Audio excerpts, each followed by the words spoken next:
जन्माला येऊनही धर्माची सावली शोधणारी मी एक साधवी महापराक्रमी सर्व सत्ताधीश लंकाधीश रावण मला प्रभू परमेश्वर म्हणून लागो.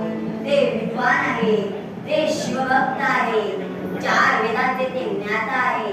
देवराज देवेंद्रांना सुद्धा त्यांनी पराभूत केलं. एवढं त्यांचं सामर्थ्य आहे.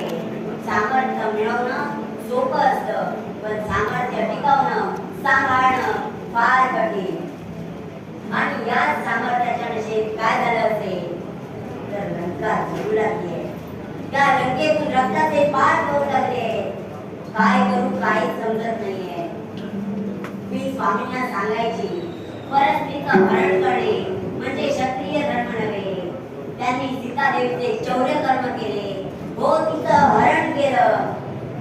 मी त्यांना वेळोवेळी समजावण्याचा प्रयत्न केला, पण ते ऐकलेच नाही. शेवटी काय झालं, अहंकाराची एक किल्ली या लंकेत पडली आणि लंका जळू लागली. या लंकेतून रथाचे पाठ पाहू लागले, प्रेतांचे घर दिसू लागले, राक्षस सेनेचा पराभव दिसू लागला. माझे कित्येक पुत्र मारले गेले, कित्येक पौत्र मारले गेले. काय करू काहीच समजत नाही. घराघरात मातेचा आक्रोश, किंकाळ्या, नकोय नकोय ते युद्ध, नकोय तो संघर्ष, नकोय. कधी काळी या लंकेच्या भिंतांवर सूर्य किरणे अभिमानाने नतमस्तक व्हायची आणि त्याच भिंता आज अश्रूने भिजून जात आहे. का होतंय काही समजत नाहीये. माझ्या उदरातून जन्माला आलेले प्रत्येक स्वप्न आज जळून खाक होते आणि या स्वप्नातून निघणारा हा धूर, या धुरातून हा धूर माझ्या अंतःकरणाला भेटणारा असं वाटू लागलंय.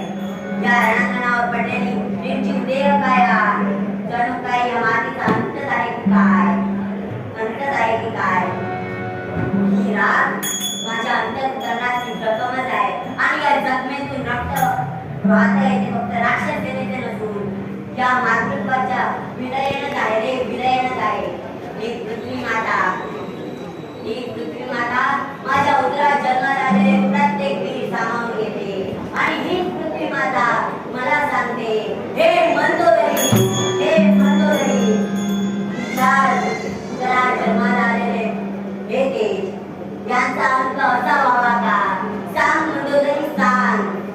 काय करू काही समजत नाहीये, काही सुचत नाहीये, काहीच कळत नाहीये. काय